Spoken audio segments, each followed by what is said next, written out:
The van life dream. The body in the wilderness.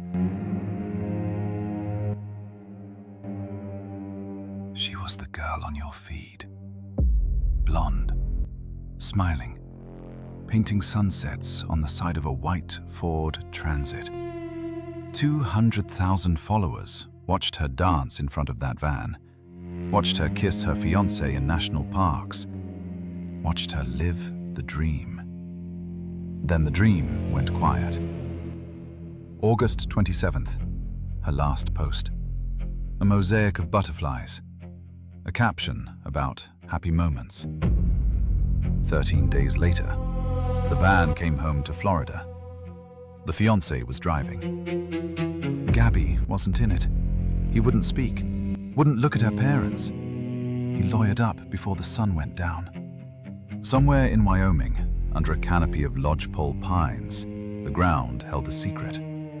A shallow depression, a sleeping bag, a girl who would never paint another sunset. This is the story of Gabrielle the Noir Petito, the influencer they all watched disappear in real time. The body cam that told the truth, the van that told a lie, and the man who ran into the swamp, hoping the alligators would finish what he started. Act 1. The Stain. A shallow grave in the Wyoming wilderness. September 19th. Spread Creek Dispersed Camping Area. Bridger-Teton National Forest. The air smelled of pine sap and cold mountain water. Rangers walked a quiet clearing east of Grand Teton. Tall grass, soft earth, a place campers loved. Then the dogs got nervous. The body was wrapped, partially exposed, sleeping bag fabric clinging to what used to be a human being. She had been there close to 3 weeks. The elements had not been kind. Coroner Brent Blue worked slowly, took his time. When he spoke to the cameras, his voice was flat, clinical, the way men sound when they've seen too much. Cause of death, manual strangulation, blunt force injuries to the neck. Somebody had put their hands around her throat and squeezed until the light went out. 3 to 4 weeks, he said. She'd been dead 3 to 4 weeks. Do the math. August 27th was her last known text. The body turned up September 19th. 23 days in the dirt while the world scrolled past her Instagram. 23 days while her mother called and called and called. The FBI moved in. Evidence markers dotted the clearing like yellow teeth. A campfire ring, a small hill, a depression in the soil where her body had been pressed down and covered with earth. Rewind 2 weeks. August 12th, Moab, Utah. Police body cam rolling. A 911 caller told dispatch he saw a man slap a woman outside a grocery store. Saw the man chase her. Saw her climb back into a white van. The officers pulled them over, and what they found was a crying girl. Scratches on her face, a cut on her cheek. A man named Brian Laundrie, cool as a January lake, telling them she'd been the aggressor. The cops made a decision. They called her the aggressor, separated them for the night. Let him keep the van. Let him keep the van. 2 weeks later, she was dead. The body cam would haunt every officer who watched it. Gabby wiping her nose. Gabby apologizing. Gabby saying she had OCD. Gabby saying she was so sorry for being annoying.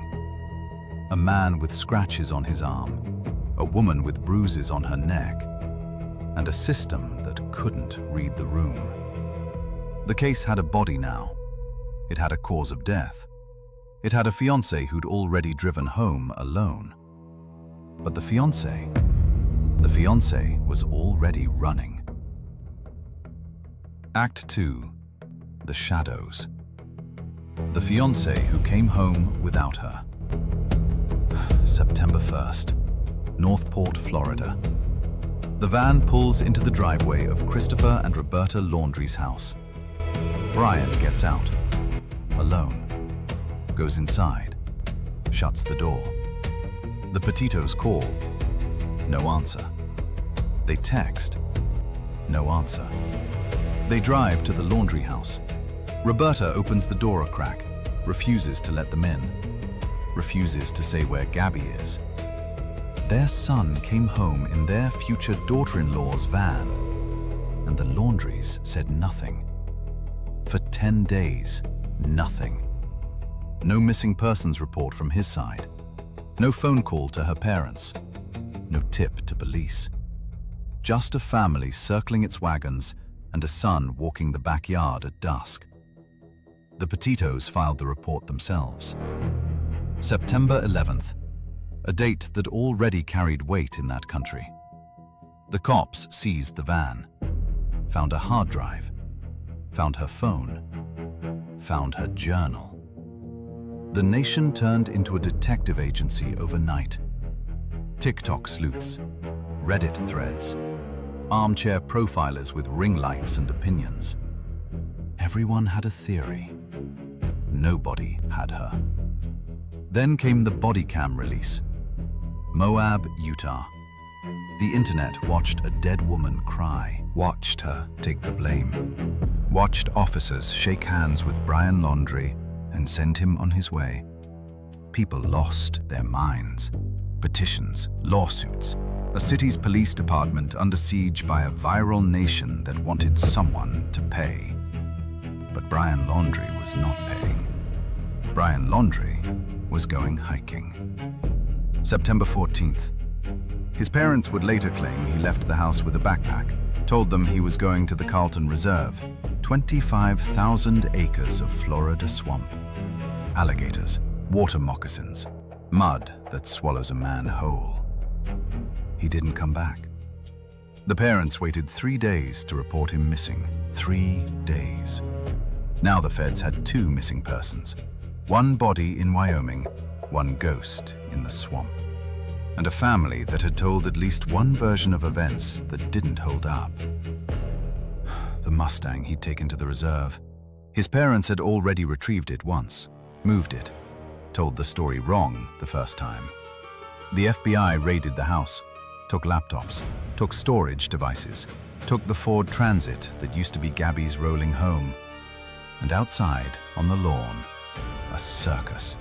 News vans, YouTubers, a psychic from Pennsylvania, a drummer from Florida banging a pot for justice. The biggest manhunt in America, and the suspect might already be gator food. But a federal warrant had been issued. Bank fraud. He'd used her debit card, drained $1,000 after she was already cold in the ground. $1,000. That's what Gabby's life was worth to him, on paper. Somewhere in a notebook, in a swamp, under a tarp weighed down by Florida rain, the confession was waiting. Act 3. The Deviant. A notebook, a novel, and a mind that rehearsed. Brian Christopher Laundrie, 23 years old. Quiet kid, vegan, into the outdoors, into survivalism, into a video game called Rust, where players murder each other over scraps. His friends called him soft-spoken. His family called him sensitive. Gabby, in her last text messages, called him controlling. Those who looked deeper found something colder. A graphic novel he'd drawn years before. Pages of it surfaced online. Disturbing sketches. A figure with a gun. Themes of violence against a woman. Fans of the couple thought it was artsy. Investigators thought it was a tell. He hadn't just fantasized about killing her. He'd practiced the language of it in ink, years before he ever put his hands on her throat. Reddit users pulled up old posts. A young man obsessed with the wilderness, with disappearing, with self-sufficiency in the middle of nowhere, a man who told a girlfriend years earlier that if he ever killed someone, the Appalachian Trail was where you'd never find the body. He'd been rehearsing the ending since high school. The couple had left Florida on July 2nd. Cross-country trip, van life. The algorithm loved it. But friends saw the cracks early. Gabby's mother got texts that didn't sound like her. Clipped, strange. One message said, "Can you help Stan? I just keep getting his voicemails and missed calls." Stan was her grandfather. Gabby always called him Grandpa, never Stan. The family believes Gabby was already dead when that text was sent. The family believes Brian was pretending to be her, keeping the clock running, buying himself miles, a dead woman's phone in his pocket, typing with her thumb, or with his.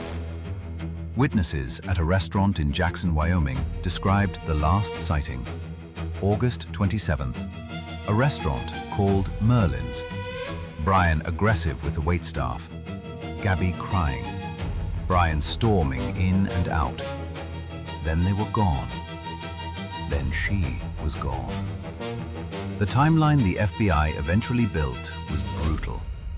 She died somewhere between August 27th and August 30th. He drove her van to Grand Teton and left her in the dirt.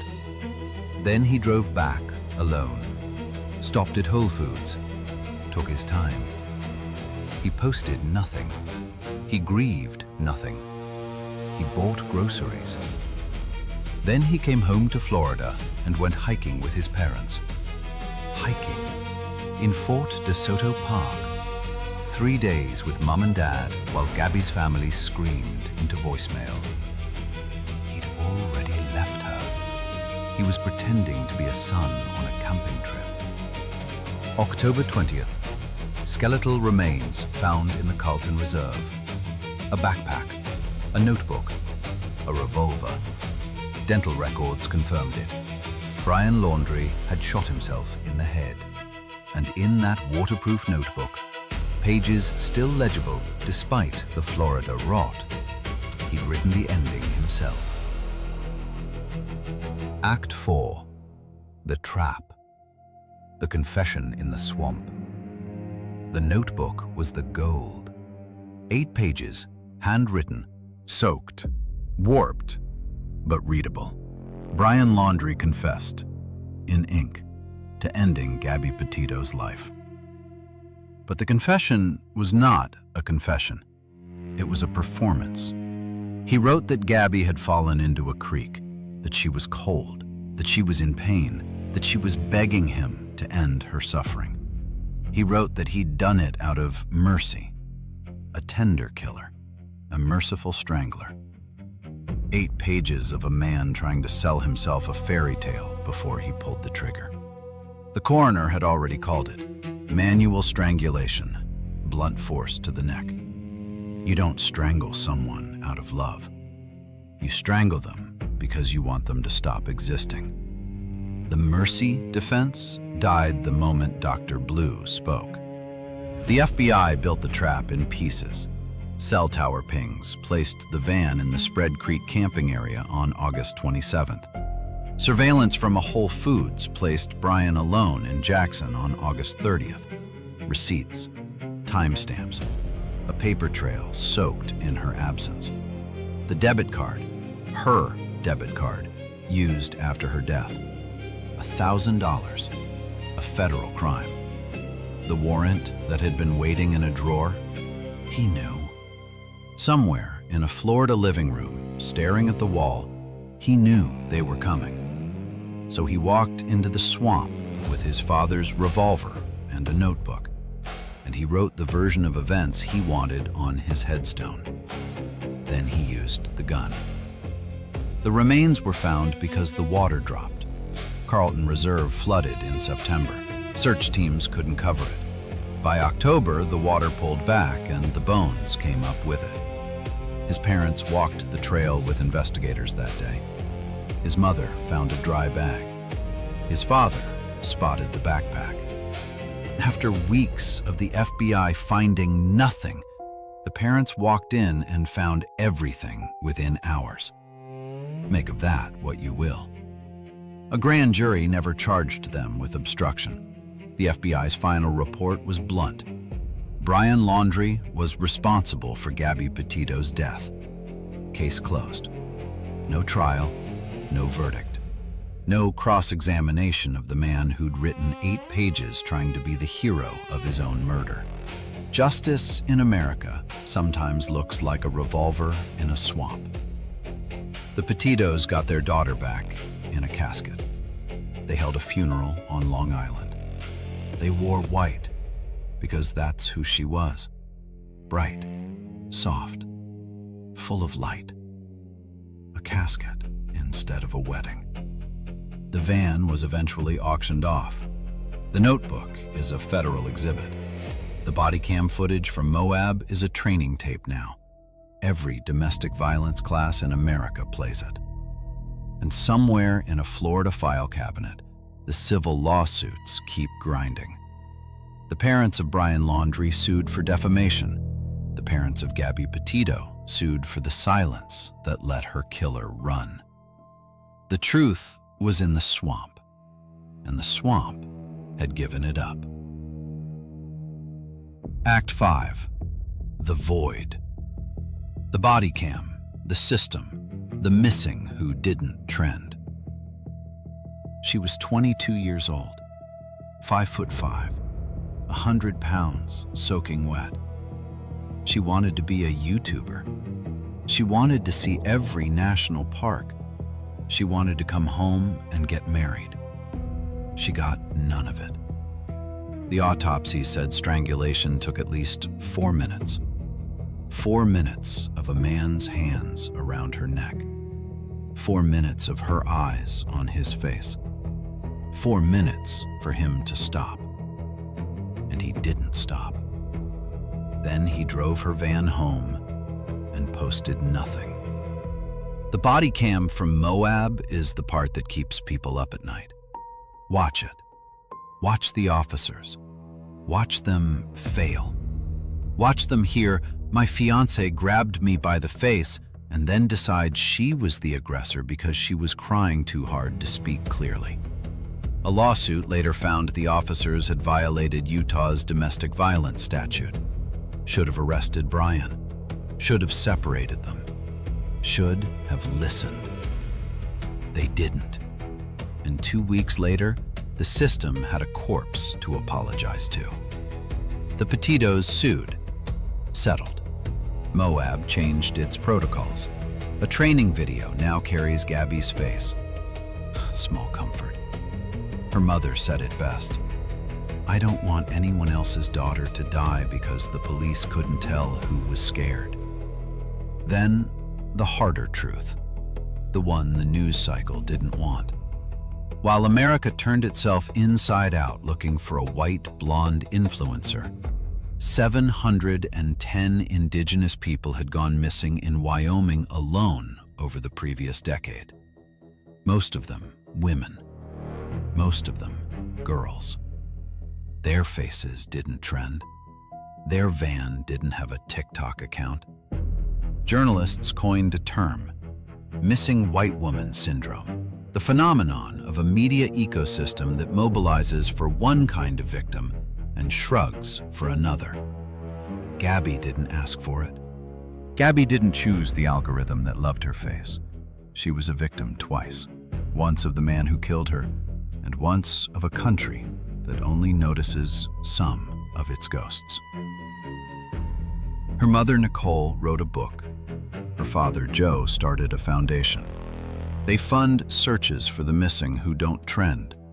They turned their grief into scaffolding for strangers' daughters. That's what good people do when the world takes everything from them. They build something so nobody else has to bury a child. And somewhere out in Wyoming, the Spread Creek clearing still sits under the pines. Campers still pitch tents there.